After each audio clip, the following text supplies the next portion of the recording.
Bismillahirrahmanirrahim. Innal hamdalillah nahmaduhu wa nasta'inuhu wa nastaghfiruhu wa nastahdi wa na'udzu billahi min shururi anfusina wa min sayyiati a'malina. May yahdihillahu fala mudilla lahu wa may yudlil fala hadiya lahu. Wa asyhadu anna Muhammadan 'abduhu wa rasuluhu. Amma ba'd. Assalamualaikum warahmatullahi wabarakatuh. Alhamdulillahi Rabbil Alamin. Hamdan kathiran tayyiban mubarakan fi. Puji dan syukur kepada Allah Subhanahu wa ta'ala yang telah memberikan kita kesempatan untuk kita hidup semula di atas muka bumi setelah kematian kita pada malam tadi. Dan mudah-mudahan kita dapat menggunakan nikmatnya dengan sebenar-benar nikmat, kita dengan melakukan segala ketaatan dan meninggalkan semua dosa-dosa yang Allah Subhanahu Wa Taala akan murkai kepada hamba-hambanya, insya-Allah.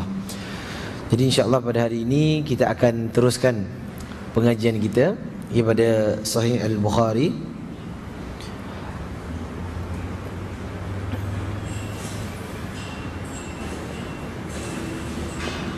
Kita berhenti di mana? Kita berhenti di 428, betul tak? Di page 428. Orang yang menuangkan air dengan tangan kanan ke tangan kiri ketika mandi. Ke dah habis?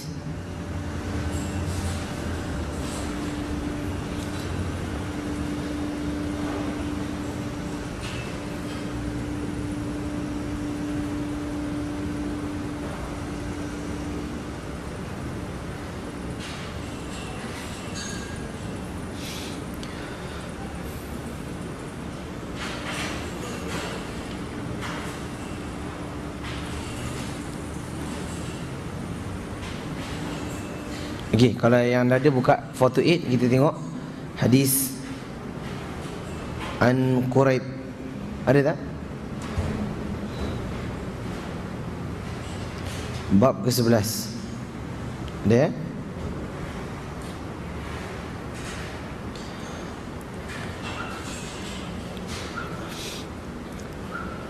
Okey, bismillah.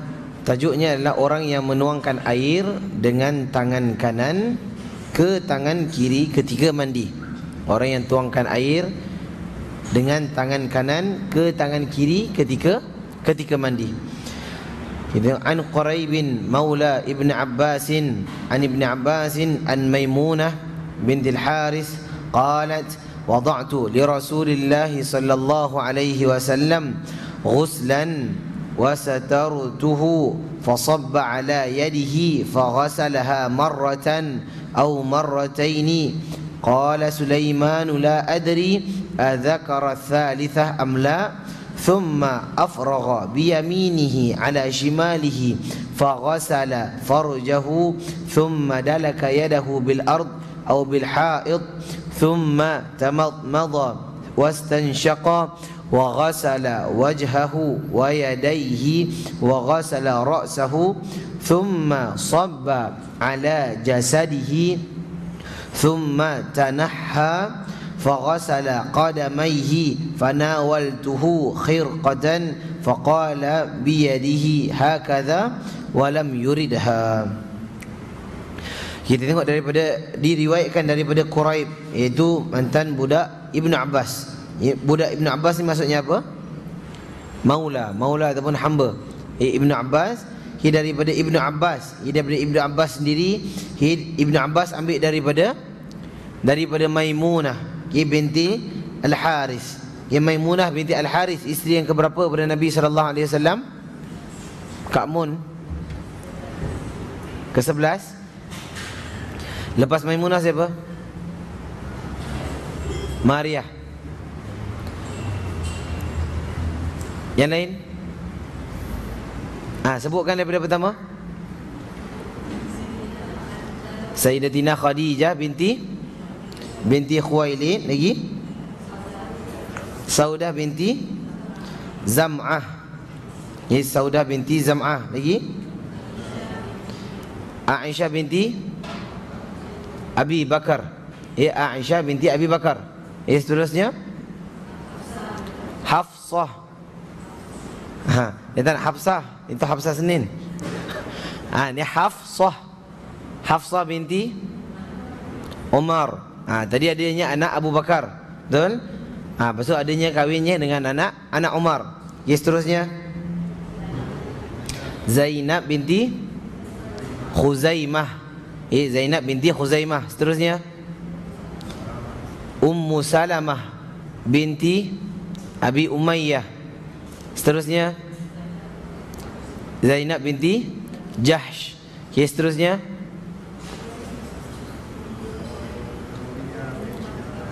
Ummu Haris,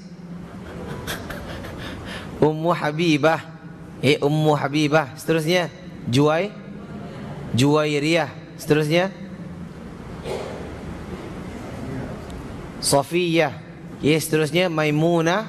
Seterusnya Maryah Al-Qibtiyah. Maryah Al-Qibtiyah.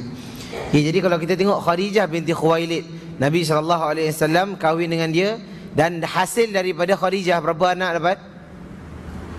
8. 4. Ada nak tambah? 5. Tambah sikit. 7. 7 Sepakat ke semua? Anak Nabi daripada Khadijah 7. Betul? Kalau tak betul macam mana? Kalau tak betul teka je lah. Okey. Jadi antara banyak-banyak isteri Nabi, siapa yang dapat melahirkan anak? Khadijah dengan Maria. Jadi total anak Nabi ada?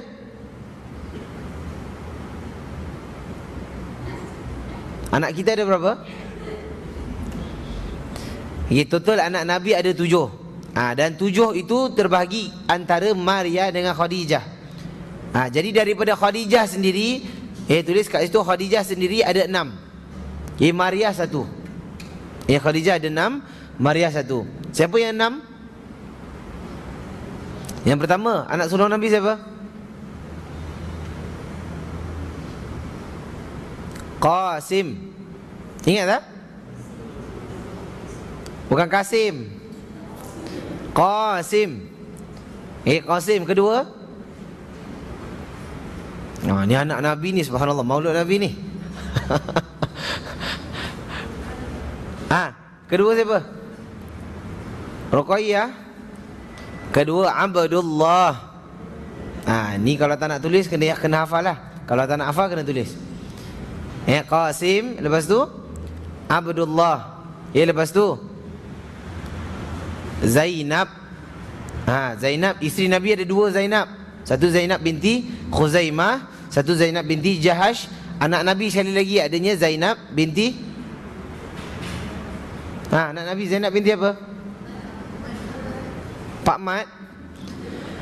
Zainab binti Muhammad sallallahu alaihi wasallam. Tu yang keberapa tu? Yang ketiga. Lepas Zainab Fatimah.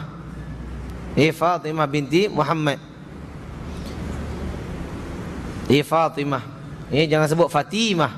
Orang kita panggil Fatimah, ya Fatimah. Dia Fatimah, ya Fatimah. Seterusnya Fatimah kahwin dengan siapa? Sayyidina Ali bin Abi Talib. Tu Fatimah kahwin dengan Sayyidina Ali. Dapat cucu berapa? Siapa cakap 2? Yang tahu 2. Yang tak tahu tu mana pergi? Kesian dia, cucu juga. Jadi itu Fatimah anak yang keempat. Yang kelima, Fatimah kalau kahwin dengan Ali, yang lagi 2 ni kahwin dengan siapa? Osman. Osman digelar sebagai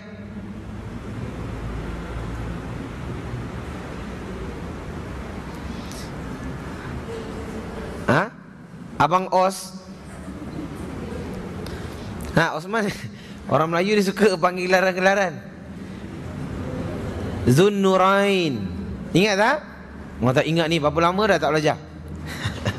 Zunnurain, iaitu yang memiliki dua apa? Nurain. Yang memiliki 2 cahaya. Nur kan cahaya. Jadi Zunnurain pemilik 2 cahaya, iaitulah siapa? Tahu Sayyidina Osman, dia kahwin dengan, tahu anak Rasulullah siapa yang 2 tu?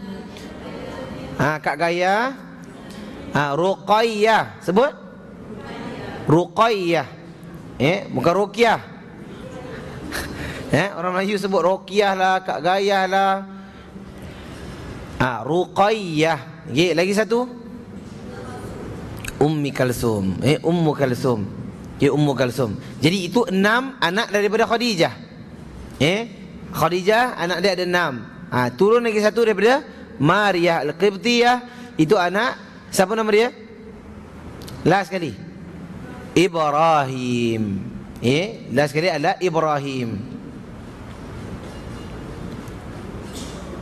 Lalu turun pula dekat. Lepas tu antara ramai-ramai anak tu, siapa yang hidup? Ada 7 anak. Betul tak? Ada 7 anak. Ada berapa lelaki? 3 lelaki, 4 perempuan. 3 lelaki, 4 perempuan. Siapa yang hidup, siapa yang meninggal? Yang hidup perempuan 4. Apa dia? Fatimah yang akhir sekali meninggal. Yang sebelum tu? Okey, jadi Nabi SAW bila dia wafat, siapa yang tinggal?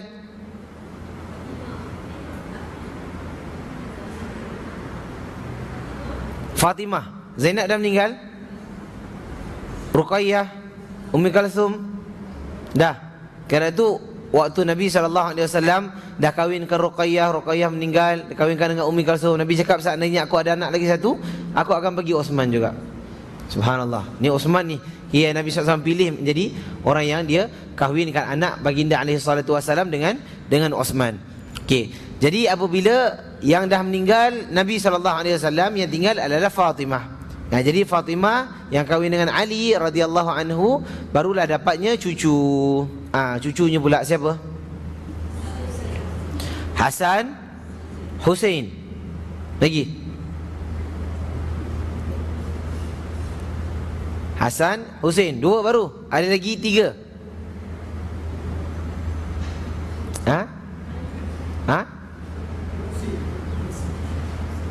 Apa dia? Husain Yi. Tu Hasan, Husain dah 2. Lagi 3. Muhsin. Ingat tak? Pernah dengar nama orang Melayu Muhsin? Ada Muhsin. Lagi? Daripada siapa? Ya, daripada Ali. Dengan Fatimah. Lagi? Macam mana ni? Macam mana? Muhsin. Dia sama dengan anak Nabi lagi 2. Hasan, Husain, Muhsin. Semua Sin. Hasan, Husain, Muhsin. Lagi 2 perempuan. Nama anak Nabi.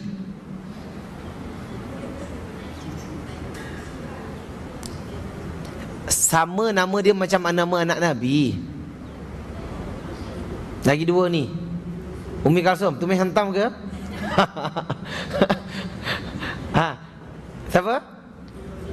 Ummi Kalsum dengan Zainab. Ummi Kalsum dengan Zainab. Okey, itu keluarga besar Nabi. Bawah Hasan dengan Husain ada banyak. Ni kalau kita biasa dengar cucu Hasan Husain je, lagi 3 tak dengar. Tak apa, saya sebutkan je.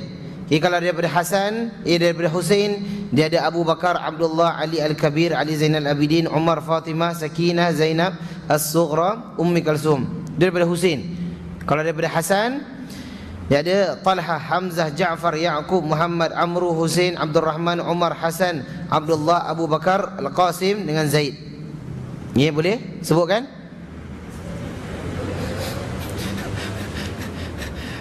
Belum Belum boleh InsyaAllah. Okey, jadi kerana itu kita tengok bahawa keturunan-keturunan Nabi SAW yang paling patut kita ketahui. Kenapa kita nak kena tahu tentang isteri-isteri Nabi? Itu dipanggil Ummahatul Mu'minin. Kalau kita panggil salah satu Nabi, salah satu isteri Nabi, kita panggil Ummul Mu'minin. Betul tak? Ibu bagi orang-orang mukmin. Tapi kalau ramai-ramai apa namanya?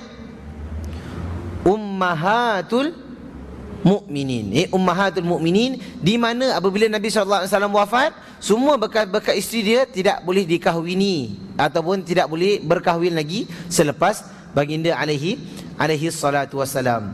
Nabi sallallahu alaihi wasallam kahwin banyak kahwin banyak. Apa sebab dia? Sebab masalah agamanya. Masalah agamanya. Nabi SAW, dan kerana kita dah katakan dulu, Nabi kahwin banyak bukan kerana itu adat bagi semua orang, tidak, tapi itu adat bagi para anbiya. Para anbiya kahwin banyak itu normal. Jadi untuk Nabi, dia nak kahwin banyak itu tak jadi satu masalah baginya. Dan Nabi SAW kahwin banyak. Orang kata Nabi SAW kuat apa? Kuat berjima'. Tapi itu adalah salah. Kerana kita tengok selepas Nabi SAW kahwin dengan Khadijah, siapa dia kahwin lepas tu? Saudah. Bukan Saudah. Saudah. Matikan kat waw tu. Siapa sebut? Saudah binti Zam'ah. Zam'ah mati kat mim. Jadi Nabi SAW kahwin dengan Saudah. Itu pada usia Saudah tu dah meningkat. Itu pasal Saudah ni dia katakan apa? Wahai Rasulullah, aku dah tak ada keinginan dengan lelaki dah. Pasal umur aku dah meningkat. Lalu aku hadiahkan hari aku kepada Aisyah. Nampak tak? Cuma aku harap aku nak mati menjadi matinya seorang isteri Nabi, dan nak menjumpa nanti kepada engkau pada hari akhirat sebagai seorang isteri Nabi. Itu antara buktinya Nabi SAW bukan kahwin kerana syahwat. Itu Nabi SAW kahwin dengan Saudah yang jauh lebih tua daripada baginda alaihi salatu wassalam. Lepas tu Nabi SAW kahwin dengan Aisyah. Kalau Nabi SAW nak kahwin dengan Aisyah kerana syahwat, mesti Nabi dah tunggu Aisyah besar. Betul tak? Nabi kahwin dengan Aisyah, umur dia berapa?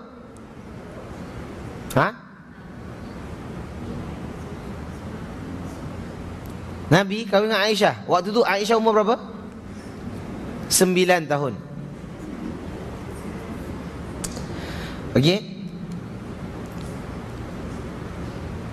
9 tahun bila di Madinah. Jadi kalau 6 tahun waktu tu nikah je Nabi SAW. Kerana Aisyah mengatakan, qalat fi nafsiha tazawwajani Nabi SAW wa ana bintu 6 sinin wa bana bi wa ana bintu 9 sinin. Aku dinikahi pada 6 tahun, dan dia bersama dengan aku pada 9 tahun. Jadi itu Nabi SAW kahwin dengan Aisyah. Lepas tu Nabi SAW kahwin dengan siapa? Dengan Hafsah. Dengan Hafsah. Kenapa Nabi SAW kahwin dengan Hafsah? Kerana mati sakit, syahid. Suami dia mati syahid, betul? Suami Hafsah itu mati syahid. Waktu peperangan apa?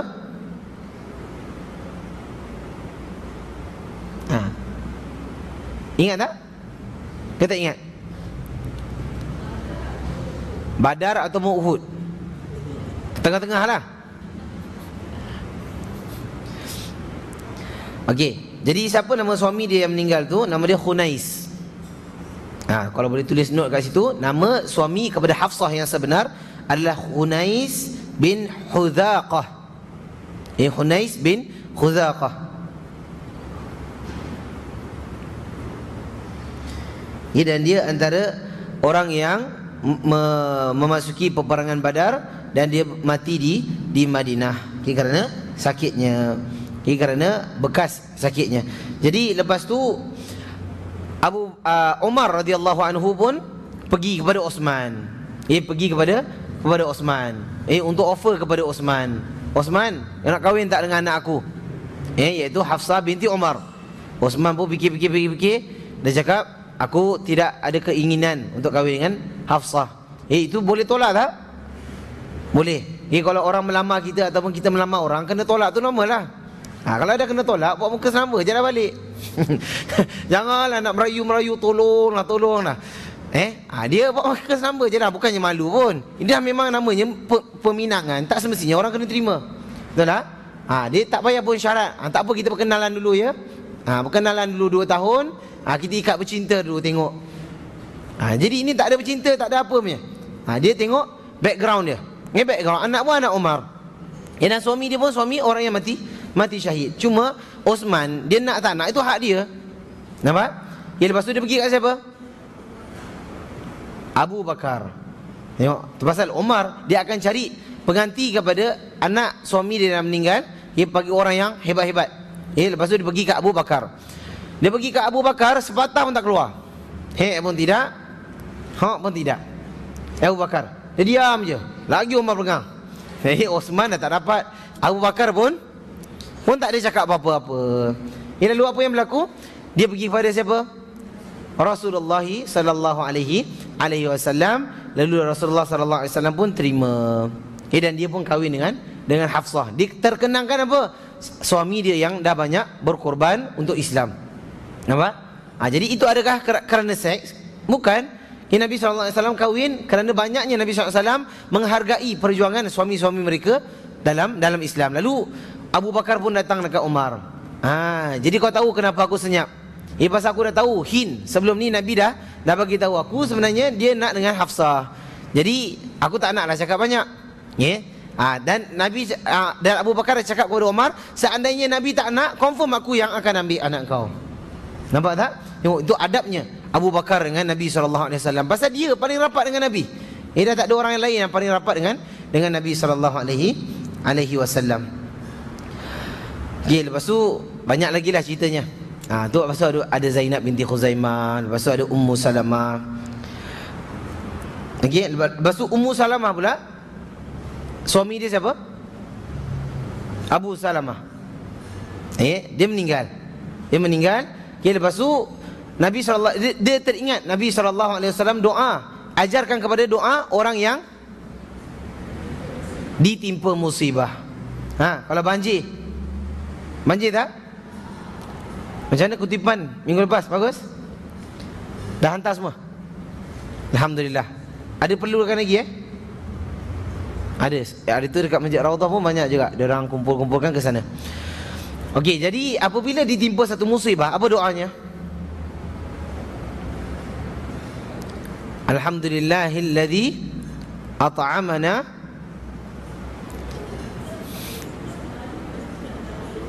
Itu doa apa?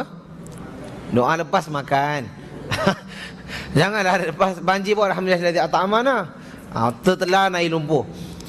Okey, apa doa untuk banjir ataupun untuk musibah umumnya? Allahumma lakasumtu. Ramadan belum datang lagi ni. Allahumma ajurni fi musibati. Allahumma ajurni fi musibati wa akhlif li khairan minha. Pernah dengar tak doa ni? Tak pernah dengar. Kalau tak pernah dengar, apa nak kena buat? Sama ada dua, hafal atau tulis. Kalau tak tulis, dia maksudnya dia hafal. Kalau tak hafal, maksudnya dia tulis. Allahumma ajurni fi musibati. Kalau orang Melayu biasa sebut musibat, betul lah. Betul lah? Itu daripada perkataan Arab. Apa kena-mengena musibat dengan kecelakaan? Sebenarnya bukan. Musibah tu adalah musibah, tahu tak? Musibah ataupun musibat, itu daripada Arab. Itu musibah. Cuma orang Melayu kalau ada ta kat belakang dia tak sebut ha, dia sebut ta. Jadilah musibat. Musibat kasar tak? Kasar lah, bagi orang kita kasar. Tapi sebenarnya bagi Arab tak ada apa-apa. Cakap kat orang Arab, musibat. Dia apa pun dia orang ni, musibah. Aku tak ada apa-apa pun, elok je aku ni, tak kena musibah pun. Kalau kita dah kena tumbuk dah, gigi patah dua dah. Jadi itu musibah. Ya Allah, ganjarkanlah aku dalam musibahku, ataupun tolonglah aku dalam musibah ini. Allahumma ajurni fi musibati. Itu dah hafal Cuba sebut Allahumma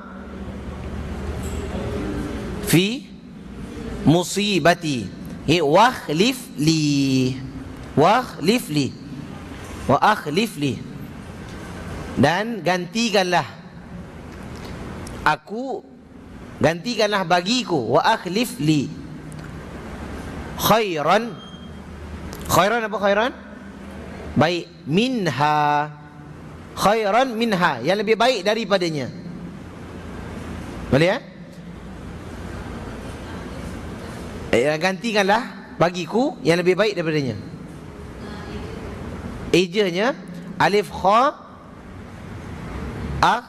lam fa nun ya. Wa akhlif lam fa je. Lam fa lepas tu space lam ya.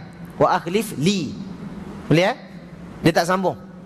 Wa akhlif satu, li satu. Khairan minha.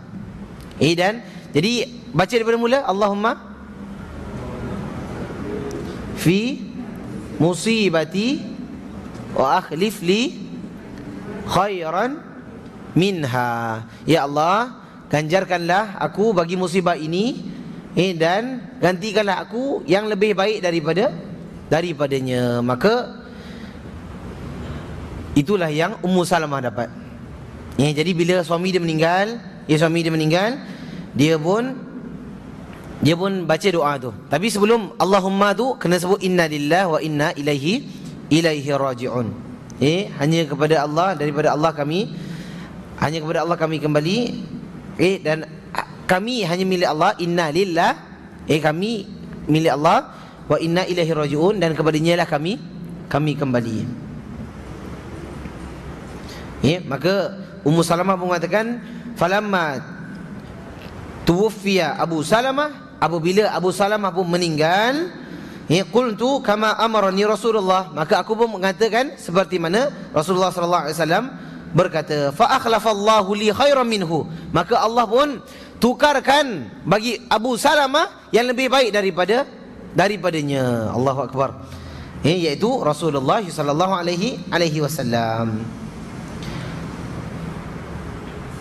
Maka Nabi SAW pun kahwin dengan Ummu Salamah. Tengok. Jadi ini antara benda yang Allah Subhanahu Wa Taala ganjarkan kepada orang yang bertawakal kepada Allah Subhanahu Wa Taala. Seterusnya ada Juwairiyah.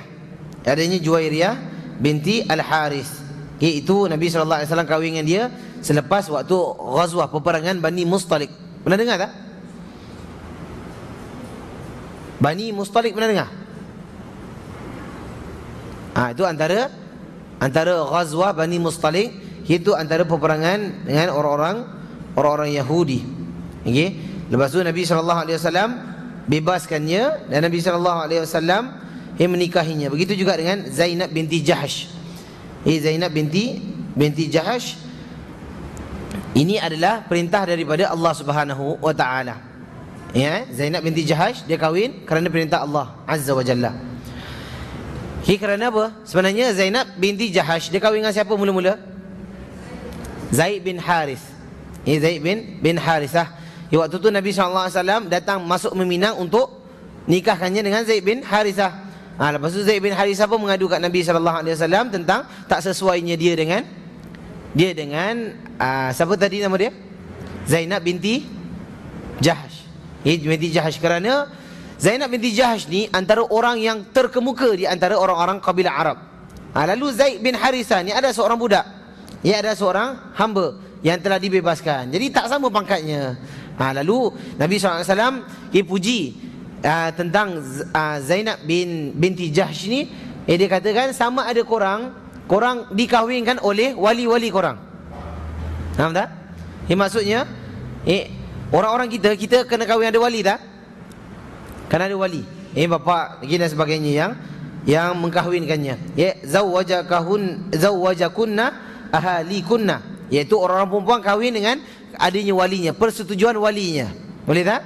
Tetapi zawwajani Allah Taala min fawqi sab'a samawat. Dia cakap apa? Maka wa zawwajani Allah, dan Allah mengkahwinkan aku min fawqi sab'a samawat.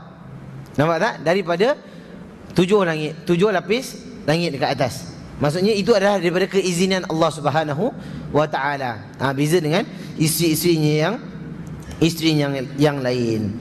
Lepas tu adanya Ummu Habibah binti Abi Sufyan. Siapa ni Ummu Habibah? Anak Abu Sufyan. Sewaktu Ummu Habibah dia bersama dengan suami dia waktu pergi pergi berhijrah di Hudaybiyah. Kalau tak silap saya, dia pergi ke sana. Lalu qadarallah dua-dua dah masuk Islam. Tapi suami dia peluk balik agamanya. Peluk balik agamanya. Tetapi Allah Subhanahu Wa Taala kuatkan hati. Siapa nama dia tadi? Ummu Habibah binti Abi Sufyan untuk terus masuk dalam, kekal dalam Islam. Lalu dia pun kahwin dengan Rasulullah sallallahu alaihi wasallam. Lalu sampailah berita ni kepada siapa? Kepada Abu Sufyan. Abu Sufyan antara musuh yang terhebat yang menentang Nabi. Tapi bila dia dengar tentang Nabi kahwin dengan Ummu Habibah, maka Abu Sufyan paling gembira. Pasal dia terasa aman, dia terasa hebat, dia terasa anak dia secure dah. Kerana yang kahwin tu siapa? Nabi. Tu pasal orang-orang Arab Quraisy ni, dia sebenarnya dia dengan Nabi tak ada masalah apa-apa pun. Dan dia sebenarnya sayang Nabi sallallahu alaihi wasallam. Buktinya apa? Banyak buktinya lah. Banyak bukti sebelum Nabi hijrah, semua dengan cakap Nabi. Kerana itu bila anak Abu Sufyan, walaupun Abu Sufyan menentang Nabi kerana egonya, tapi dia nak pastikan anak dia selamat, dia tenang. Lalu pada satu hari Abu Sufyan pun datang ke Madinah. Dia datang ke Madinah, dan ditakdirkan dia berjumpa dengan anaknya. Dan dia nak minta izin. Pasal waktu tu dia tak ada rumah, Abu Sufyan tak ada rumah kat Madinah. Lalu dia pun minta izin nak tidur dekat katil. Katilnya siapa? Ummu Habibah. Lalu Ummu Habibah mengatakan, sama ada engkau, walaupun dia bapa kepada Ummu Habibah, sama ada ini adalah katil Rasulullah dan kau adalah musuh Rasulullah. Allahu Akbar. Tergamak ke kita nak cakap bapa macam tu? Tak tergamak. Tapi kerana apa dia boleh cakap macam tu? Kerana kuatnya iman dia, kerana Rasulullah sallallahu alaihi wasallam. Dan selepas dia kahwin, hak siapa? Hak Rasulullah. Nampak tak? Jadi dia kena loyal kepada Rasulullah lebih daripada bapa dia. Lagi-lagi bapa dia seorang musyrik. Seorang musyrik. Jadi kat situ Abu Sufyan pun tersentuh hatinya, kerana bagusnya anak dia terhadap Rasulullah sallallahu alaihi wasallam. Lepas tu Maimunah pula kahwin. Waktu tu Nabi sallallahu alaihi wasallam ada riwayat mengatakan tazawwaja Maimunah wa huwa muhrim. Waktu tu ada riwayat mengatakan bahawa Nabi sallallahu alaihi wasallam kahwin dengan Maimunah waktu dia dalam keadaan ihram. Tetapi riwayat yang sahih adalah selepas dia ihram. Selepas dia ihram. Jadi pasal dalam ihram boleh kahwin tak? Tak boleh kahwin. Khitbah tunang pun tak boleh, apatah lagi kahwin. Jadi dia kahwin waktu selepas itu. Begitu juga dengan Safiyah. Safiyah orang Yahudi daripada Ghazwah Khaybar. Dia kahwin dengan Nabi sallallahu alaihi wasallam selepas peperangan Khaybar. Dan dia antara anak pemuka Yahudi. Safiyah ni antara anak pemuka Yahudi, dan antara hikmahnya dia kahwin dengan Nabi sallallahu alaihi wasallam. Lepas tu lebih 4,000 orang Yahudi masuk Islam. Bukan Nabi nak sangat pun dengan persetubuhan ataupun dengan apa, tetapi tengok Nabi kahwin dengan suami-suami yang mati peperangan. Nabi kahwin dengan orang-orang besar yang daripada perkahwinannya ramai orang yang masuk Islam. Jadi ini antara kenapa Nabi sallallahu alaihi wasallam kahwin lebih daripada satu. Jadi siapa kat sini ada dua? Belum Kalau ada dua, isteri dia tak boleh duduk kat sini. Okey, jadi itu Maimunah.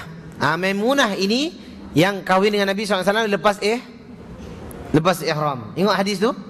Baru balik kepada hadis. Panjang cerita tu. Sebelum balik kepada hadis, anak Nabi ada berapa tadi? 7. Yang anak Nabi 7 yang sulung? Muhsin, Qasim. Qasim. Yang meninggal 2 di tangan Uthman siapa? Ruqayyah dengan Ummu Kalsum. Yang kahwin dengan Ali siapa? Fatimah. Yang disebabkan gerhana bulan tu siapa?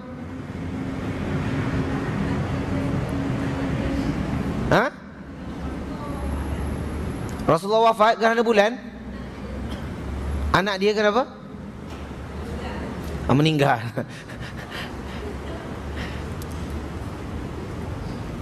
Kan pernah terjadi satu gerhana matahari. Lalu kebetulan waktu tu anak Nabi SAW meninggal. Lalu Nabi SAW mengatakan, khasafati syamsi wal qamar. Maka terjadilah gerhana matahari dan gerhana bulan ini bukan disebabkan kematian Ibrahim. Boleh tak? Orang sangka kebetulan anak Nabi wafat. Jadi orang sangka bahawa Ibrahim mati, maka berlaku gerhana bulan. Faham tak? Atau gerhana matahari. Tetapi Nabi katakan berlakunya gerhana ini bukan kerana kematian mereka. Kematian siapa? Ibrahim. Tetapi terjadinya kerana kekuasaan Allah Subhanahu wa taala. Jadi itu Ibrahim. Jadi antara hikmahnya, tengok, anak-anak Nabi yang laki-laki ini 3 orang. Tiga-tiga meninggal sebelum Nabi wafat. Apa hikmahnya? Supaya orang tak klaim bahawa lepas Nabi itu anak Nabi yang jadi Nabi. Boleh tak? Kerana tu kita anak kalau mati dulu sedih tak? Sedih. Orang biasa kata biarlah kita yang mati. Betul tak? Jangan anak mati. Biar kalau kita banjir, kita yang selamatkan anak kita. Betul tak? Jadi itu situasi dia. Biarlah kita, pasal kita dah hidup, kita dah berkahwin, dah ada anak, biarlah anak kita yang teruskan kehidupan. Tapi kalau anak kita meninggal dulu, kesedihan dia yang teramat sangat tu tak dapat nak dibayangkan. Kan itu Nabi SAW ketika anak-anak baginda SAW meninggal, Nabi SAW mengalirkan air mata beliau SAW. Jadi itu menangis waktu orang meninggal, boleh tak? Boleh. Boleh. Atas apa yang Nabi SAW telah lakukan. Tetapi yang tak boleh apa? Meratapi kematian. Jadi antara hikmahnya supaya anak-anak dia itu tak diklaim menjadi Nabi. Tapi yang klaim menjadi Nabi siapa? Musailamah Al-Kazzab. Musailamah Al-Kazzab. Tapi hari ini yang klaim menjadi Nabi siapa? Ayah Pin. Ayah Pin Ayah Pin nak ngaku jadi Nabi ke? Tak. Ayah Pin dia ada teko je. Teko besar tu. Siapa pernah minum teh tarik situ? Belum pernah Okey. Yang dia tak mengaku jadi Nabi, yang mengaku jadi Nabi siapa? Siapa Nabi Melayu tu? Tu letak jawatan. Siapa nama dia? Tak ingat. Kena ingat ni Nabi Melayu. Allahu Akbar. Nabi Melayu tak ingat, aib. Siapa? Kahar. Nama dia Kahar. Bukan Kahar pelakon tu Kahar. Dia katakan apa? Aku diturunkan dan aku dilantik menjadi Nabi untuk orang Melayu. Yasin diturunkan atas aku. Orang Melayu punya Quran tu Yasin. Jadi Yasin tu riwayat daripada Kahar. Tu kata dia lah. Kata dia, lepas tu dah masuk court, sekarang saya meletak jawatan saya sebagai seorang Nabi. Ni kelakar ke apa? Memang kelakar. Memang kelakar. Sampai jemaah-jemaah dia, subhanallah. Sampai dia ejek-ejek kita pula. Engkau orang kalau tanya Nabi, mana Nabi, mana Nabi? Jawab dia, wallahu alam. Kalau tanya je, wallahu alam, tak tahu kat mana Nabi. Tapi kita, ada Nabi ni Kahar. Kahar janji kita syurga. Itu pengikut-pengikut dia, nampak? Sampai kejahilan yang begitu tinggi, yang mengaku menjadi Nabi. Tapi alal asaf syadid, Kahar kalau nak jadi Nabi, itu kita katakan itu dah terkeluaring lah. Tapi sekarang sensitif sikit orang-orang Syiah mengaku Ali menjadi Nabi. Pernah dengar? Tak pernah dengar? Mengaku menjadi Ali menjadi Nabi. Kalau kita tengok dalam upacara mereka hari ini, kalau kat Indonesia, kalau tengok kat YouTube, boleh tengok. Mereka mengaku menjadi Nabi Ali. Nabi Ali tepuk badan, Nabi Ali tepuk badan, tepuk kepala, tepuk apa semua. Rotan kan sekali. Nabi Ali, Allahu Akbar. Ini akhir zaman. Sampai orang dah tak boleh nak bezakan. Kerana inilah bahayanya. Tu pasal anak-anak Nabi Allah dah selamatkan. Maksudnya Allah dah matikan dulu. Antara hikmahnya para ulama katakan supaya tak diklaim menjadi Nabi. Turun pula ke Ali. Nampak tak? Sedangkan Ali, dia memang nasab keturunan Nabi. Tapi Ali bukannya terus anak Nabi. Nabi menantu. Ali menantu menantu Nabi. Tapi dah diklaim. Jadi yang lebih viral siapa? Husain. Nampak? Turun kat Husain, baru turun kat Ja'far, turun kat mana-mana semua. Jadi dah Syiah Ithna Asyariyah. Na'udzubillah. Nampak? Jadi itu pasal kita kena kenal isi keluarga Nabi supaya kita tak salah. Itu supaya kita tak tahu Ali tu daripada Nabi ke? Nabi daripada Ali ke? Ada hadis tapi tak menunjukkan itu Nabi. Okey? Jadi itu tentang Maimunah. Dan itu ni bulan apa ni? Bulan Rabiul Awal tahun 1436. Tahun gajah ke tahun harimau? Nabi SAW Rabiul Awal tahun apa? Gajah. Sekarang tahun apa? Tikus. Sekarang tahun banyak tahun tahun apa sekarang? Sekarang Allah Alam lah. Kita pun tak tahu tahun apa. Sama ada tahun gajah ataupun tidak. Jadi hari ni berapa hari bulan Islam? 13 Rabiul Awal. Semalam 12. Kemarin 11. Sebelum 10, 9 sampai 1. Jadi Nabi alaihi salatu wassalam dilahirkan pada tahun gajah pada bulan Rabiul Awal pada hari Isnin. Pada tanggal 12 Rabiul Awal. Salah satu pendapat 12 Rabiul Awal, salah satu pendapat. Imam Ibn Katsir menukilkan 5 pendapat. 5 pendapat tentang kelahiran Nabi. Tanggal tu sama ada Isnin, itu confirm. Semua confirm. Pasal Nabi katakan apa? Aku berpuasa pada hari Isnin kerana hari aku dilahirkan. Rabiul Awal confirm. Yang tak confirm apa? Tarikh tu. Ada salah satu pendapat 12 Rabiul Awal. Kalau yang Syekh Safiur Rahman Mubarak Furi, dia mengambil 10 Rabiul Awal. Imam Ibn Katsir ada lagi 3 pendapat di bawah. Ada yang mengatakan 2. Ada yang mengatakan 24. Ada yang mengatakan 8. Jadi nak pilih yang mana yang paling kuat? Dia tak ada yang paling kuat. Dia yang masyhur tu 12. Yang masyhur tahu masyhur? Famous famous itu 12. Tetapi kita tak boleh nak katakan secara confirm tu 100% bahawa 12 itu adalah kelahiran Nabi. Itu pasal kita tak kisah pun 12 ke, 10 ke, 50 ke, itu tak jadi satu masalah bagi kita. Yang menjadi masalah dia apa? Nabi dah wafat. Dan bila Nabi wafat? Bila Nabi wafat? Sebenarnya yang paling tepat sekali kalau hari kelahiran Nabi itu 12, itu masih dikhilafkan ulama. Tapi yang confirm 300% Nabi wafat itu pada 12 Rabiul Awal pada hari Isnin. Nampak tak? 12 Rabiul Awal pada hari Isnin itu confirm. Jadi semalam 12 Rabiul Awal itulah tanggal kematian Nabi. Itu yang lebih kita kena ingatkan. Iaitu kematian Nabi. Pasal kalau kita biasa kalau sambut birthday, happy tak?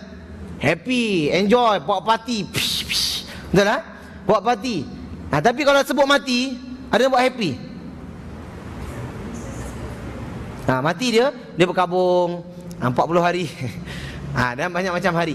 Jadi kita katakan bahawa 12 Rabiul Awal adalah hari kematian Nabi alaihi salatu wassalam. Waktu tu Nabi sallallahu alaihi wasallam wafat pada hari Isnin. Ditanam pada hari malam tu ditanam. Riwayat mana ni? Nabi wafat hari Isnin. Nabi ditanam hari apa?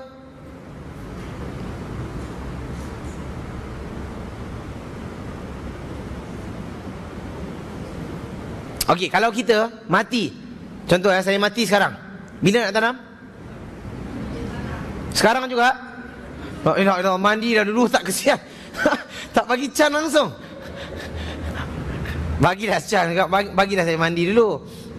Maksudnya mandilah kurang-kurang lah lepas zuhur lah lepas zuhur, ataupun kurang-kurang kalau lambat sikit nak kena surat-surat tu lepas asar lah. Tapi Nabi SAW, ini fakta fakta, Nabi SAW mati pada hari Isnin dan ditanam pada hari Rabu.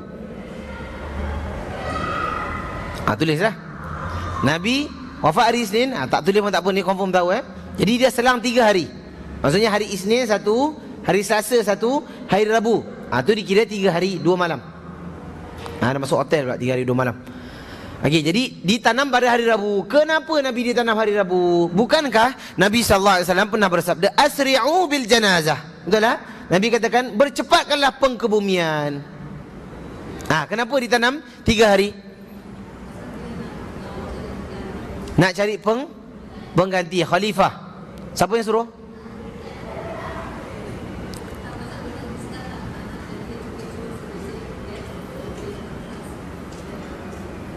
Okey, jadi kenapa dia drag sampai 3 hari? Kerana para ulama bahaskan ada 3 sebab. Ni kena tulis. Pasal sebab ni bukan kita boleh buat-buat. Sebab yang pertama, kerana para sahabat ridwanullah alaihim ajma'in berbeza pendapat dalam 2 masalah. Para sahabat ridwanullah alaihim ajma'in berbeza pendapat dalam 2 masalah. Masalah yang pertama, di mana nak tanamnya Nabi alaihi salatu wassalam. Di mana nak tanam Nabi. Jadi bila nak tanam Nabi, para sahabat ada 2 tempat yang agung kat Madinah. Tempat apa tu? Yang untuk ditanam orang. Apa tu 2 tempat yang agung? Baqi'. Betul tak? Perkuburan Baqi'. Lagi satu.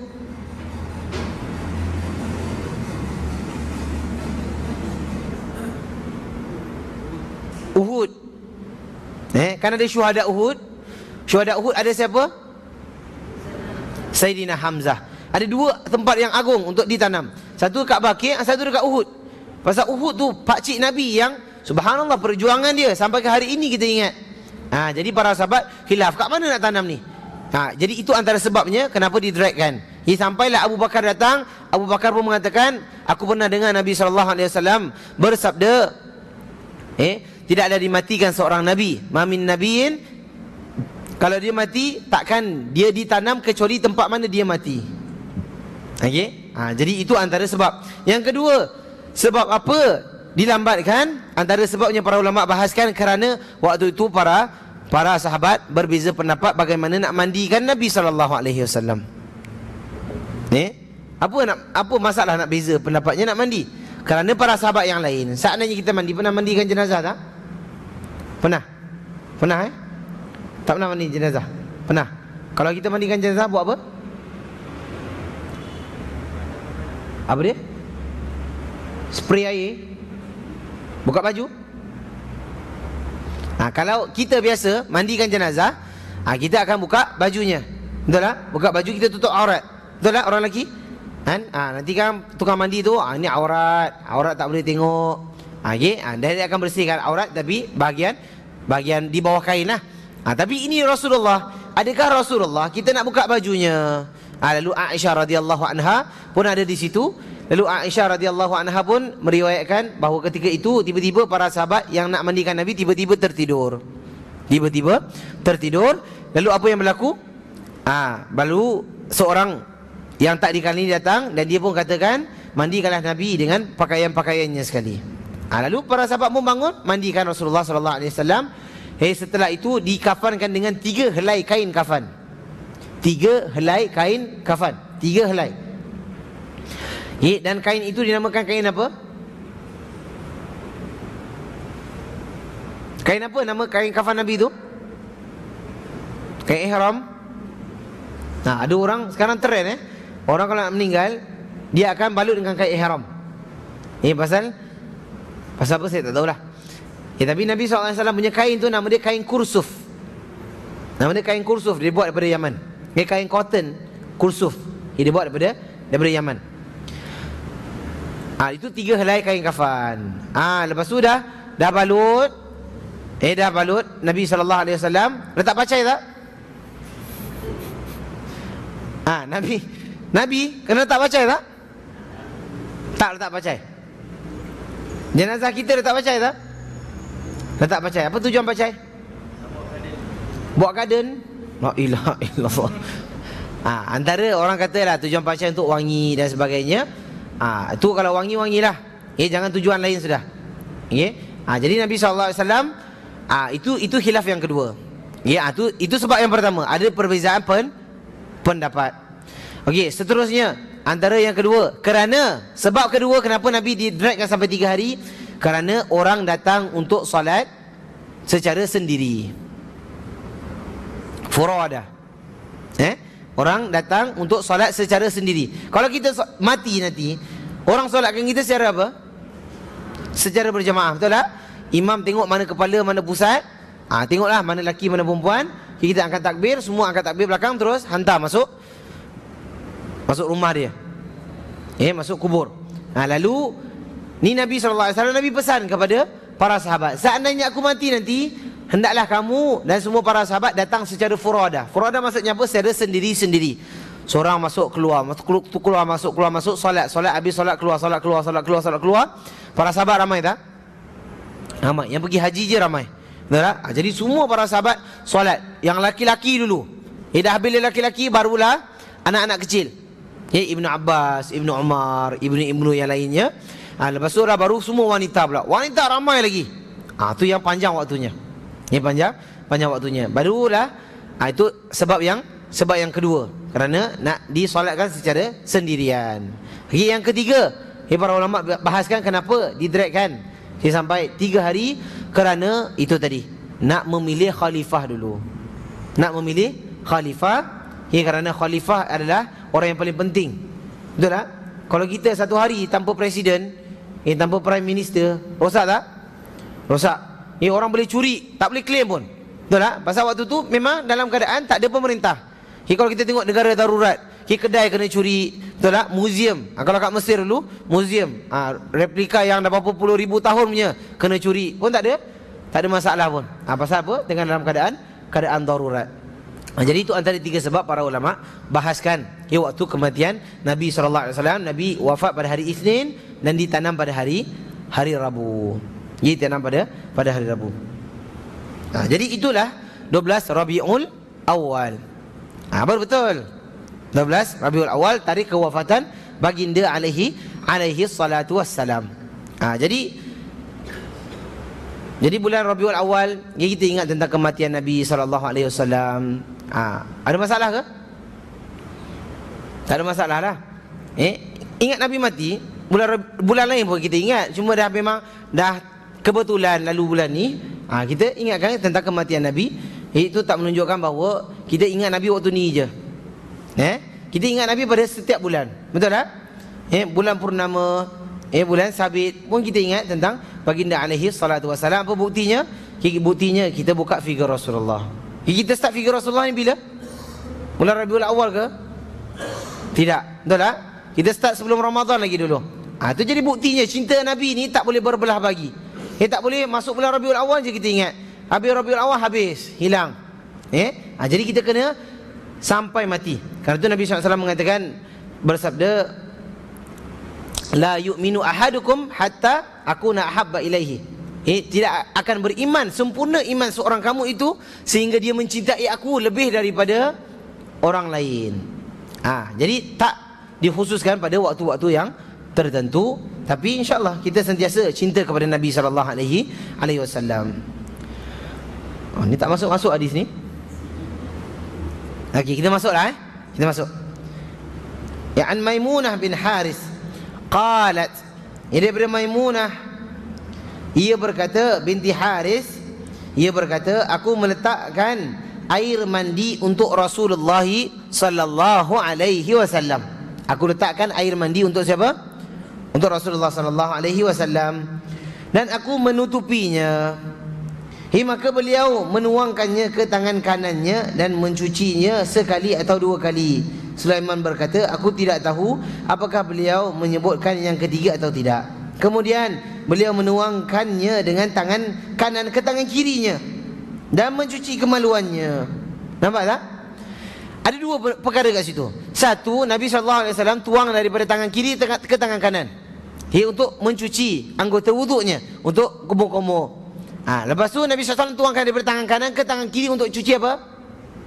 Untuk cuci kemaluannya. Itu pasal cuci kemaluan dengan tangan kiri, jangan 2 tangan. 1 tangan cukup. Dia mencuci kemaluannya. Kemudian beliau menggosokkan tangannya dengan tanah atau dinding. Dengan tanah atau dinding. Kerana dinding dulu, dinding yang dibuat daripada tanah liat. Buat daripada tanah liat. Jangan sekarang dinding sekarang semua Nippon Paint. Semua dah dinding dah dicat. Tengok ada bekas air mani. Itu je satu nanti. Siapa? Dia. Okey, kemudian beliau mencuci mukanya dan kedua tangannya dan mencuci kepalanya. Nampak Kemudian setelah itu beliau menyiram tubuhnya, kemudian berpindah tempat dan membasuh kedua kakinya. Aku pun memberikan kepadanya sepotong kain, tetapi beliau mengisyaratkan dengan tangannya, yakni beliau menolaknya. Okey. Jadi keterangan hadis. Ini keterangan hadis ni panjang. Dia banyak masalah di bawah hadis ini. Mungkin kita boleh bahaskan pada minggu akan datang. Boleh tak? Boleh, insya-Allah kita postpone pada minggu akan datang. Kerana masa kita nak buka ataupun kita ambil dulu yang sedikit ni. Pasal dia sikit je. Keterangan hadis, tengok. Orang yang menuangkan air dengan tangan kanan ke tangan kiri ketika mandi. Itu tajuknya. Berkenaan dengan masalah ini, Imam Bukhari dikritik. Underline tu, Imam Bukhari dikritik. Kalau kat handphone jangan underline lah. Imam Bukhari dikritik maksudnya apa? Disanggah pendapatnya dengan mengatakan bahawa pernyataannya lebih umum daripada dalil yang dikemukakan. Namun kritikan ini dapat dijawab bahawa yang demikian itu disebutkan secara tegas dalam mencuci kemaluan. Boleh tak? Jadi Imam Bukhari, subhanallah, power tak Imam Bukhari? Power dah. Dah tahap, subhanallah, dah tahap ulama', dah tahap muhaddis yang terlalu tinggi, tapi juga dikritik. Nampak tak? Jadi kita siapa untuk tak dikritik? Nampak? Kalau orang kritik kita tu normal. Normal tak? Normal. Jangan kena kritik melenting. Betul tak? Kena tegur melenting. Tak boleh nak ditegur, tak boleh nak disentuh sikit. Sudahlah. Kita manusia, betul tak? Kadang-kadang pun buat kesilapan. Terimalah teguran. Sedang Imam Bukhari sendiri telah kena kritik. Tapi relax lah. Kalau ada jawapan, kita jawab baik-baik. Dan yang anak kritik, para ulama kritik Imam Bukhari bukan kritik, dia memang jahil. Tidak. Ini memang kritik. Mungkin ini salah satu benda yang mungkin dia terlepas pandang. Bagi pendapat dia. Bagi Imam Bukhari dia rasa tu betul. Sudahlah. Jadi mungkin kita boleh ditegur, tapi jangan melenting. Dan kadang-kadang orang nak tegur ni, kadang-kadang dia pun tak ada adab juga. Betul tak? Tegur, asal boleh tegur je, tak jaga hati orang. Kalau ia pun lupakan je lah adab dia tu, tapi fikirkan apa yang dia tegur tu. Faham tak? Kadang-kadang kita terlalu defensif sangat. Orang tegur kita je tengok atas bawah 5 kali tengok. Nak tengok mana kesilapan dia. Telinga besar, pipi terkeluar. Nak tengok mana engkau tu tak perfect lagi nak tegur aku. Tak boleh macam tu lah. Kalau lah dia terkasar sikit, itu mungkin silap dia. Tapi yang dia tegur tu ada kebetulannya. Betul tak? Ada kesahihannya yang dia tegur. Kalau tak, mesti takkan dia nak tegur suka-suka. Jadi kita think positif je. Think positif supaya bendanya tak berlarutan. Okey. Seperti yang telah dijelaskan, dan yang seperti ini terjadi apabila orang itu menciduk air dari bejana, seperti dikatakan oleh Al-Khattabi. Jadi yang dimaksudkan oleh Imam Bukhari adalah mencuci kemaluan, khas meletakkan tangan kanan ke tangan kiri untuk cuci kemaluan. Lalu Al-Khattabi berkata, kalau tempatnya sempit seperti botol tempat minyak wangi. Pernah tengok minyak wangi? Pernah tengok? Botol dia. Betul mana? Bukan minyak wangi spray tu. Minyak wangi atar. Orang kalau pergi Madinah bawa balik atar. Betul tak? Atar tu botol kecil tu minyak wangi, kan sempit. Kalau kita nak masukkan satu titik, pernah isi minyak wangi tak? Pernah? Isi kat mana? Kat luar? Kat rumah? Kalau siapa pernah isi minyak wangi, dia tak boleh nak tuangkan air, nak tuangkan minyak wangi tu dengan tuang macam tu. Jadi nak kena setitik. Ataupun perlahan, sikit sangat. Dia kalau overload sikit je habis, dia akan tumpah. Jadi tu sampai Imam Khattabi mengatakan apa? berkata kalau tempatnya sempit seperti botol tempat minyak wangi, maka ia meletakkannya di tangan sebelah kiri, kemudian menuangkan air dengan tangan kiri ke tangan kanan. Boleh tak? Maksudnya begitu. Sampai begitu detail. Para ulama membahaskan. Ini sampai sebenarnya tak payah nak bahaskan begitu detail pun. Alah, ambil air letak je lah kat tangan pun masalahnya. Tapi ni, tengok, ini para ulama dia tak ambil sambil lewa dalam Islam.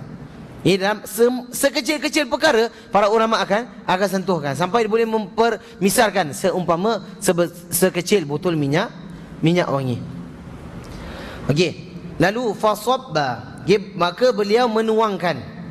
Maksudnya ketika beliau hendak mandi, maka beliau membuka tutup kepalanya dan mengambil air kemudian menuangkan ke tangannya. Demikian yang dikatakan oleh Karmani. Akan tetapi apa yang dikatakannya itu tidak pasti, kerana ada kemungkinan beliau membuka tutup kepalanya bersamaan dengan menyiramkan air, sebagaimana indikasi makna lahiriah hadis tersebut. Demikian juga dengan membuka tutup kepala, mungkin saja hal itu dilakukan sebelum menyiramkan air ke badan. Maka makna hadis tersebut adalah aku meletakkan air untuknya. Lalu sallallahu alaihi wasallam beliau langsung mandi, kemudian ia Maimunah menerangkan cara mandi tersebut. Ya Allah Ta'ala alam. Jadi ini antara detailnya, antara dakiknya, dalam bahasa Arab, antara diqqah, antara detail halusnya para ulama membahaskan tentang hadis-hadis Nabi. Dia tak ambil sambil lewa.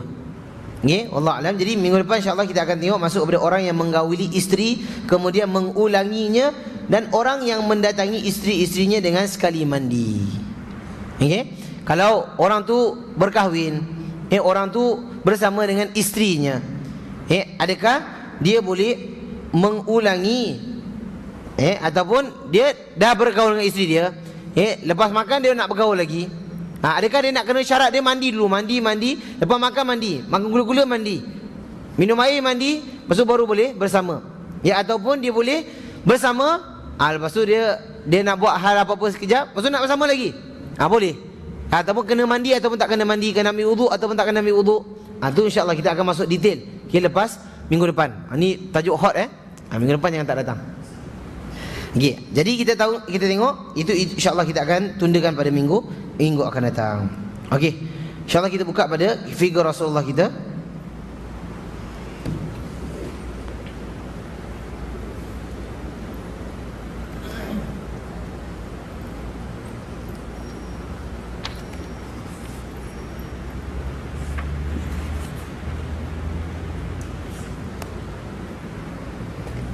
Kita berhenti di mana?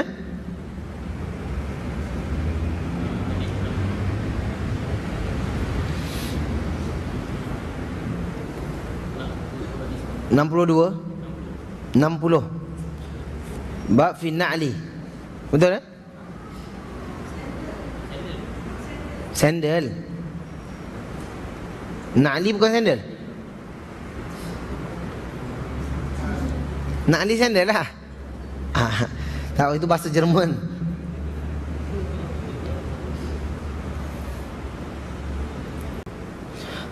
Kita masuk kepada hadis 60 belum masuk lagi bab tu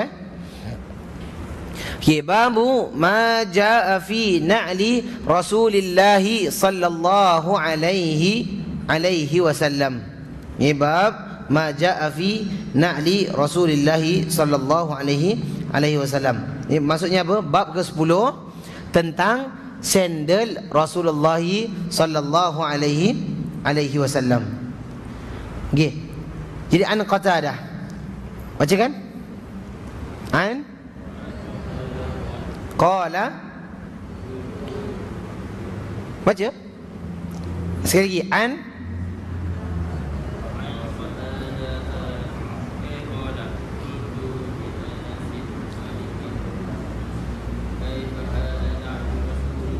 sallallahu alaihi wasallam qala lahuma qibalan.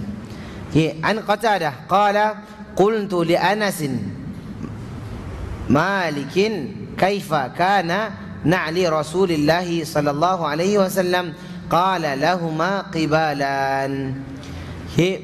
Aku bertanya daripada Qatadah, ia berkata, Ia berkata, aku bertanya kepada Anas bin Malik. Aku bertanya kepada Anas bin Malik. Anas bin Malik ni siapa?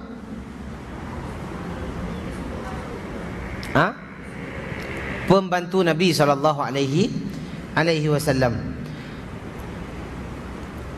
Bagaimana ciri-ciri sandal Rasulullah SAW? Dia menjawab, kedua sandal beliau memiliki jepit. Kedua sandal beliau memiliki jepit. Jepit, tahu jepit? Tak tahu jepit? Qibalan. Jepit tak tahu, qibalan pun tak tahu. Apa yang tahu? Bagi kita tengok foto kat situ. 107, kurang lebih seperti sandal jepit.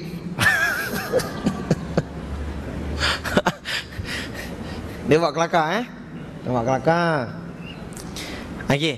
Maksudnya apa? Dia macam sandal Jepun lah. Sandal Jepun pernah tengok? Slipper Jepun. Sandal. Orang tak panggil sandal Jepun Orang panggil slipper Jepun. Slipper Jepun bukan terompah dia sandal lah, sandal. Pasal nama dia sandal. Okey, ada dua penyepit. Maksudnya dua tempat bertemu. Itu nanti kita akan masuk detail lepas ni. Ada yang satu jepit, ada yang dua jepit. Kita panggil jepit je sekarang ni. Okey, itu tentang sandal Rasulullah. Jadi itu menunjukkan bahawa Nabi SAW pada zamannya dia ada dua pakaian. Dua pakaian untuk kakinya. Apa dia? Khuf dengan na'al. Cuba sebut. Na'al dengan khuf. Khuf dengan na'al, na'al dengan khuf. Jadi itu adalah sepasang. Adalah sepasang. Kita tengok, nak lebih jelas, tengok hadis yang seterusnya. An Ibn Abbasin qala kana, baca kan?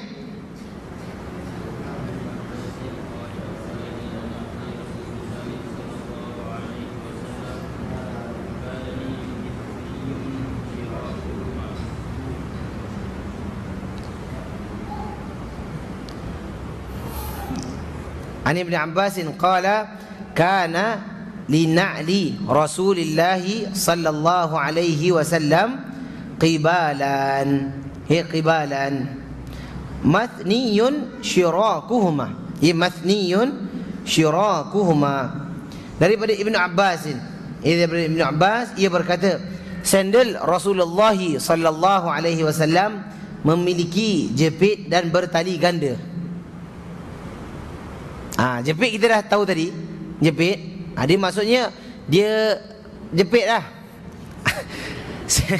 Sandal tu, kalau dia masukkan kat bawah, faham tak? Kalau kita ada slipper tak? Stopper. Sandal. Ada tali dia. Tali kita ambil, kita masukkan kat bawah. Tu tembus kat bawah kan? Tu nama dia apa? Slipper. Slick. Apa benda lah nama dia pun. Yang penting dia tu nama dia jepit lah. Tu nama dia jepit. Jadi sandal Rasulullah SAW memiliki jepit dan bertali ganda. Bertali ganda tu maksudnya lebih daripada satu tali. Lebih daripada satu tali. Tu boleh faham Boleh faham. Jadi kita tengok lagi. Pasal hadis-hadis sandal ni kita kena jamakkan. Baru kita boleh faham conclusion dia. Ketiga. Daripada Isa bin Tahman. Baca kan?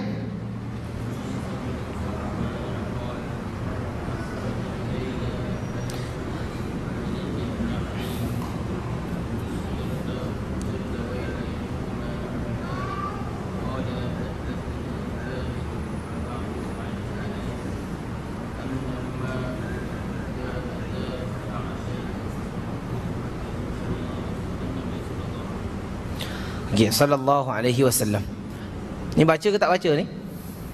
Baca dalam hati. Dia kalau baca dalam hati dia tengok je.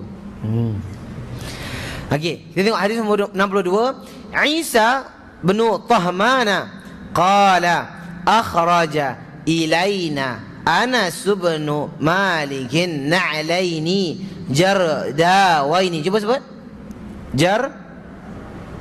Jardawaini lahuma qibalan. Qala haddathani Thabit ba'du an Anas annahuma kanata na'layin Nabi sallallahu alaihi wasallam. Daripada Isa ibn Tahman, ia berkata, Anas bin Malik memperlihatkan kepada kami sepasang sandal tak berbulu. Ya, sandal tak berbulu yang memiliki sepasang penjepit. Penjepit tu apa maksudnya? Maksudnya itulah. Isa bin Tahman berkata, kemudian setelah itu Sabit memberitahuku cerita dari Anas bahawa sepasang sandal itu adalah milik siapa? Sepasang sandal Nabi sallallahu alaihi wasallam. Maksudnya kalau ada penjepit, dan itu yang Anas pakai itu ada sandal Rasulullah. Ada sandal Rasulullah sallallahu alaihi wasallam. Kalau sekarang kita tengok, ada, kalau biasa kita tengok ada stiker-stiker sekarang banyak tentang sandal Nabi. Betul tak? Stiker letak kat air botol. Betul tak? Stiker letak kat kereta, semua tentang sandal baginda alaihi salatu wassalam. Jadi itu antara salah satu sifatnya. Tapi sandal tu kita pakai kat mana? Kat kaki. Sandal pakai kat kaki. Jangan buat bookmark pula. Bookmark letak kat dalam Quran. Jadi sandal itu tempatnya di kaki. Dan para sahabat, lepas Nabi SAW wafat, itu dia orang sambung pakai sandal Nabi sallallahu alaihi wasallam. Itu daripada Anas. Seterusnya daripada 63 kita tengok hadis 63.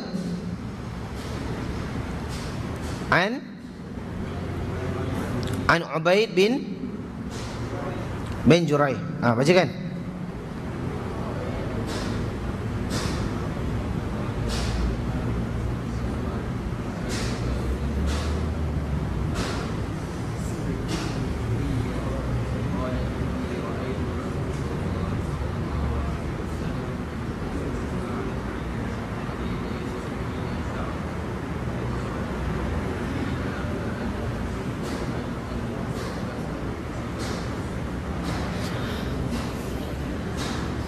Amin.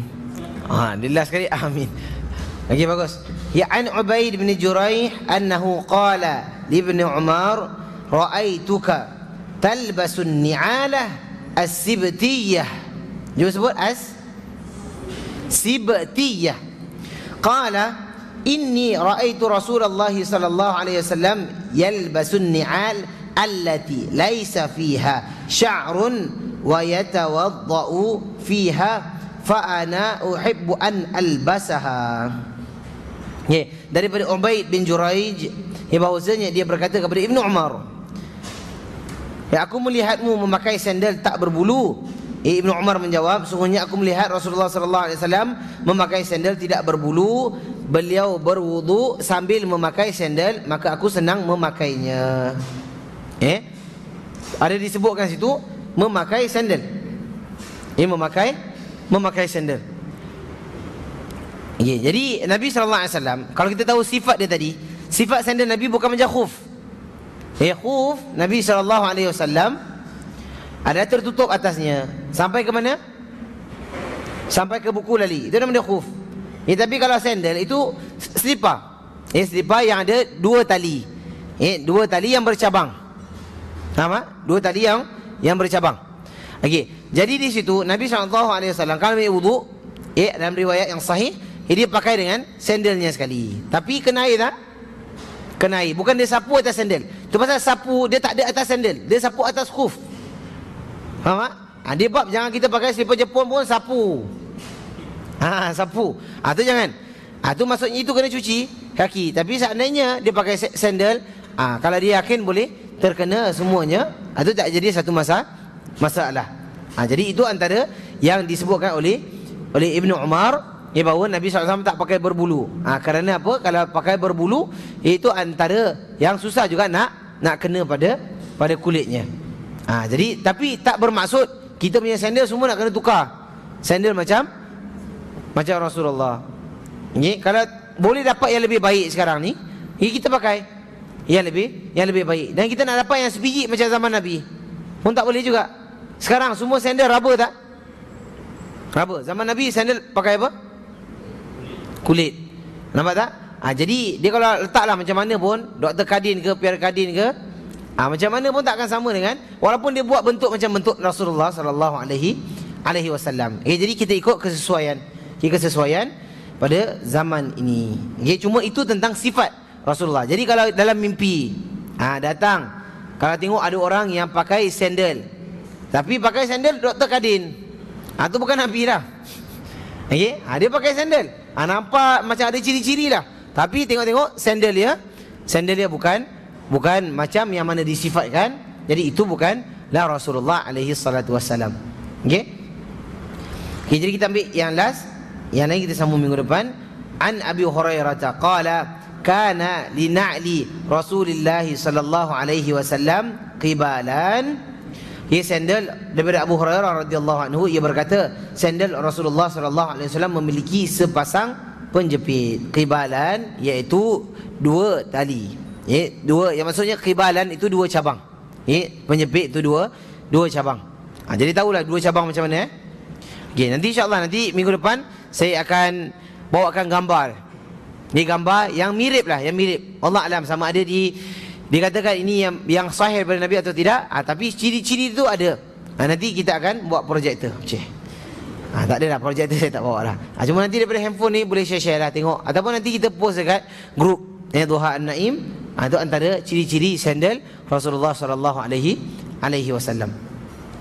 Jadi ada apa-apa soalan?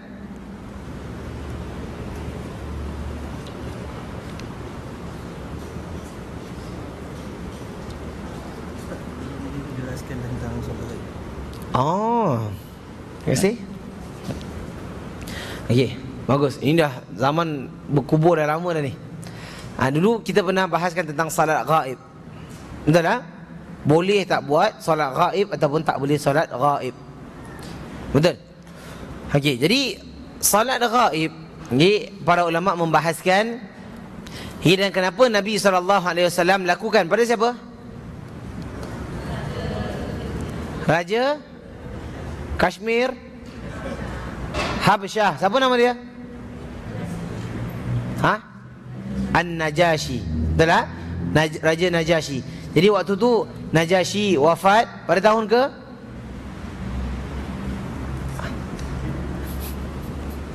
Tahun ke berapa?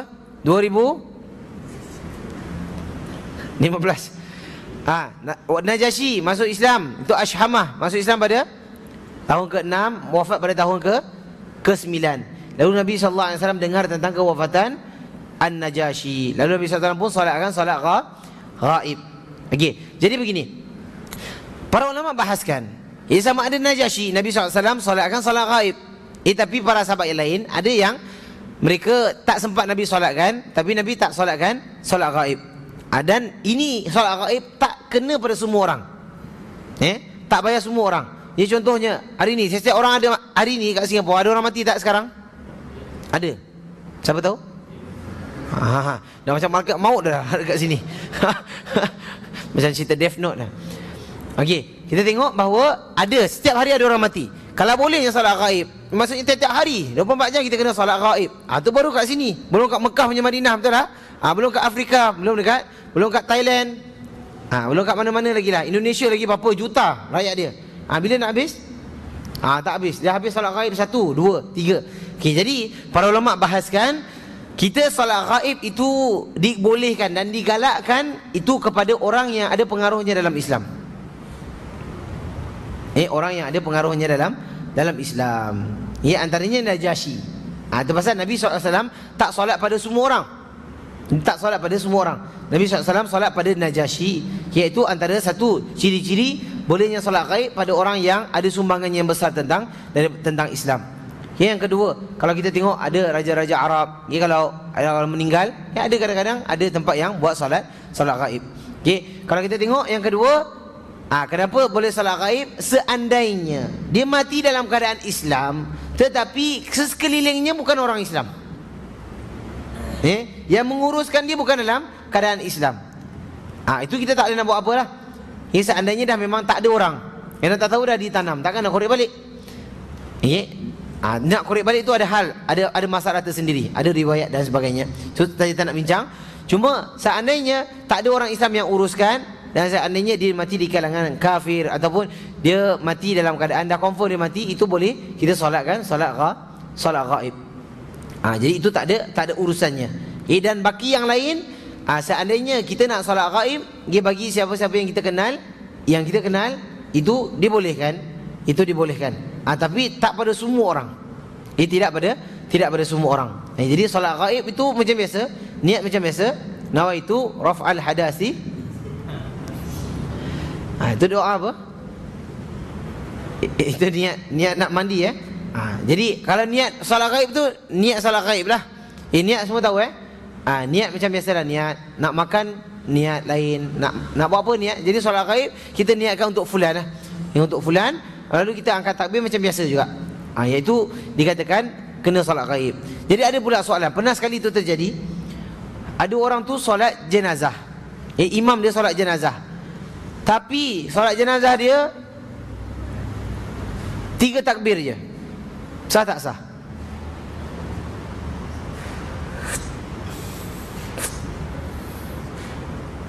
Solat jenazah berapa takbir? 4 takbir. Ada riwayat mengatakan 5 takbir. Kadang-kadang Nabi buat 4, kadang-kadang Nabi buat 5. 11? 9. Mungkin ada riwayat, Allah saya tak pasti. Tapi yang saya tahu ada 4, ada 5. Tapi kalau 3, sah atau tak sah? So dia orang dah solat, dah 3, lepas tu dah ditanam. Sekarang orang-orang tadi nak pergi balik tak kat kubur? Solat kat atas kubur ke tidak? Tak, sekarang ni solat dia sah tak? Sah. Pasal apa sah? Cukup syarat? Tak cukup takbir tu. Terlupa tak apalah. Sujud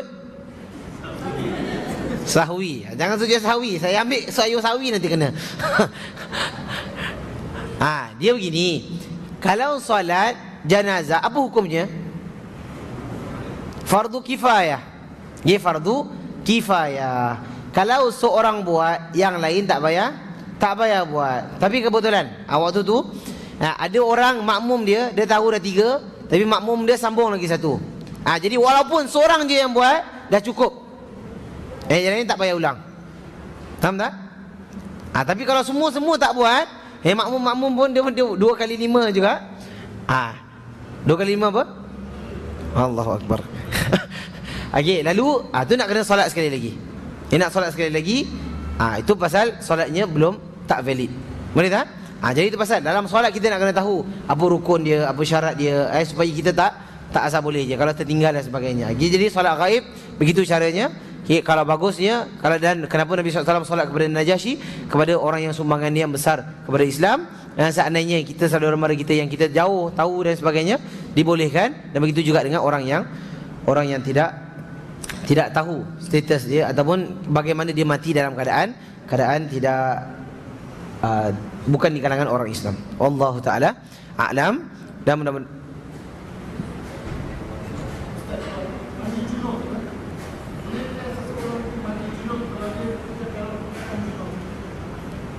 boleh tak orang tu mandi junub kalau tak mandi, kalau belum berjunub lah. Maksudnya dia mandi biasa tapi dia nak mandi junub. Mandi, okay. Instead of mandi biasa dia nak mandi junub walaupun tak berjunub. Ni advance ni. Ni advance ni. First time dengar soalan macam ni. Good. Okay, jadi jawapan dia, Allah Ta'ala alam. Nak katakan boleh, dia tetap mandi lah. Mandi tu tetap mandi. Cuma dia tak ada sebab untuk dia mandi junub. Dan dia, kalau dia mandi junub pun, itu tak bermaksud dia dah suci selepas dia berjunub. Faham tak? Jadi walaupun dia mandi junub, tapi itu dikira mandi biasa. Pasal dia tak berjunub. Kerana junub ni khas untuk orang yang berjunub. Okey, jadi boleh, maksudnya mandi je lah. Dia mandi, kalau dia nak niat pun niat lah. Yang penting dia bersih. Tapi sama ada pahala mandi junub tu, Allah Ta'ala alam, setahu saya Allah alam, yang saya tahu tak adalah. Dia tak dapat pahala mandi junub kerana dia macam kita solat. Kita solat tapi tak ambil wuduk, saja je nak solat. Contohnya, kerana kita tak ada wuduk. Jadi solat dia tu macam tak ada apa-apa lah. Itu pasal saya katakan dia mandi juga, dia dapat mandilah, tapi dia tak adalah menaikkan hadas dia ataupun dia menjadikan satu benda yang lebih baru dan sebagainya. Sama ada dia nak mandi sunat Jum'ah, ya, ataupun ada mandi sunat ihram. Itu lain kes dia. Jadi tapi apa pun, mandi itu satu kemestian lah. Satu kemestian. Tapi tengok keadaan juga. Kalau dulu kalau kat Madinah, kalau musim sejuk, orang tak mandi tiap-tiap hari. Orang tak mandi tiap-tiap hari. Itu pasal kalau orang kita kalau pergi sana, kalau musim sejuk tiap-tiap hari nak mandi. Tu yang dia kalau mandi tiap-tiap hari, dia akan jadi gatal. Dia akan jadi kering, dia akan jadi lagi-lagi air kat sana tak macam air kat sini dan sebagainya. Itu pasal orang kat sana dia mandi P.Ramli je tiap-tiap hari. Orang kat sana lah, bukan kat sini. Jadi dia gosok gigi sikit-sikit. Yang penting bersih lah, insya-Allah. Yang penting bersih. Kayu sugi ada lagi?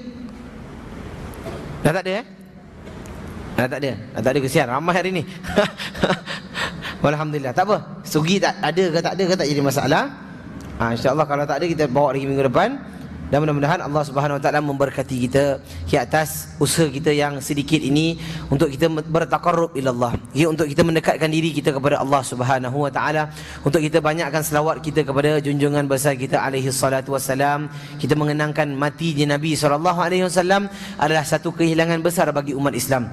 Kerana itu kita tengok bila Nabi sallallahu alaihi wasallam wafat, apa yang berlaku? Orang yang baik-baik bayar zakat tak nak bayar zakat. Nampak tak? Tu pasal Islam ni makin lama makin menurun kerana matinya para ulama. Nampak tak? Mula-mula mati Nabi, adanya orang-orang yang tak nak bayar zakat. Lepas tu matinya sahabat, dah claim ada pula benda yang lain. Ada pula benda orang yang bergantung kepada qadar saja. Takdir saja, ikut takdir saja. Lepas tu datang pula fahaman-fahaman lain sampai hari ni. Dah kalau kita nak kira fahaman-fahaman tu banyak sangat yang menyimpang. Kerana itu matinya para ulama ia akan menyebabkan hilangnya ilmu sikit demi sedikit, mungkin sikit, tapi kejahilan tu makin menaik. Betul tak? Makin menaik. Kerana itu kita takkan ditanya nanti pada yaumul qiyamah kita takkan ditanya kenapa kau menyelisih orang. Faham tak? Pada yaumul qiyamah kalau Allah tanya depan kita, ditanya depan Allah, kenapa kau tak buat begitu? Kerana orang lain buat, bukan. Tapi Allah akan tanya, kenapa kau tak buat begitu sedangkan Nabi buat macam ni? Faham tak? Itu menunjukkan bahawa kita tak payah ikut orang lain. Orang lain nak buat, biar.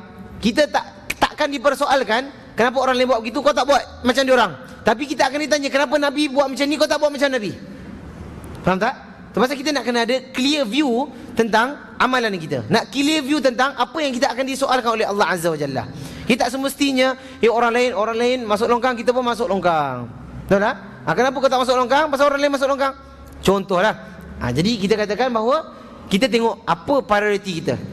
Prioriti kita nak kena ikut apa yang Nabi SAW lakukan, dan mudah-mudahan itu usaha yang kita tengah lakukan ni. Yang sedikit ni, yang dibandingkan dengan para ulama, dibandingkan dengan para sahabat, wallahi tak sampai 0.1%. Sikit je.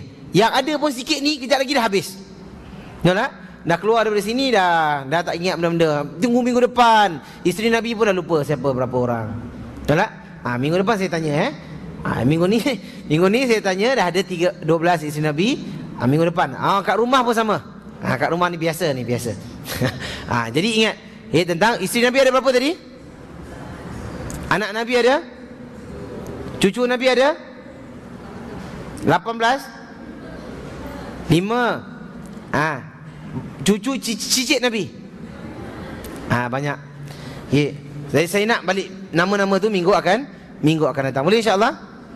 Demi kita, kerana itu kalau kenapa kita nak kena tahu tentang ahli bait Nabi? Kerana kita apabila selawat ada sebut apa? Allahumma salli ala Muhammad wa ala ali Muhammad. Wa ala ali Muhammad, dan kepada keluarga Nabi. Ini keluarga Nabi. Jadi kalau kita sebut Ali Muhammad, Ali Muhammad, Ali Muhammad, Ali Muhammad, kita tak tahu apa tu Ali Muhammad. Betul tak?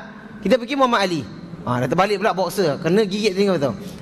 Jadi kita tahu bahawa Ali Muhammad, baru kita terbayang inilah isteri-isteri Nabi, inilah anak-anak Nabi, inilah cucu Nabi, inilah cicit-cicit Nabi. Semoga salam sejahtera kepada mereka. Nampak? Tu kerana tu Islam ni luas. Islam tu indah. Ini tak semestinya kita nak kena Sarawak macam tu je. Nak kena expose ia dengan benda-benda yang lebih luas. Wallahu taala a'lam. Mudah-mudahan kecintaan kita kepada Nabi itu lebih besar insya-Allah. Kita sudahi dengan tasbih kafarah. Subhanakallahumma wa bihamdika asyhadu an la ilaha illa anta nastaghfiruka wa natubu ilaik. Wabillahi taufiq wal hidayah. Wassalamu alaikum warahmatullahi wabarakatuh.